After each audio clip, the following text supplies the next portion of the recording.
Здравствуйте, уважаемые слушатели! Меня зовут Ирисова Асалкан. Я являюсь лидером японской компании Marine Hills Group в статусе бронзовый менеджер.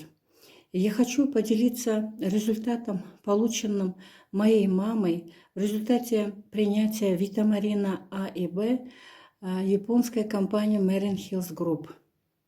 Витамарин А и Б обладает уникальными свойствами восполнения нехватки витаминов, очищает, восполняет и восстанавливает организм. Моя мама полностью восстановила артериальное свое давление. Вирусные инфекции практически ее не беспокоили. Ни кашель, ни грипп ее не беспокоил. Анемия прошла. Моей маме в настоящее время 80 лет. Дай Бог, чтобы она прожила еще столько же. И на сегодняшний день она чувствует себя практически обновленной и бодрой. Спасибо за внимание.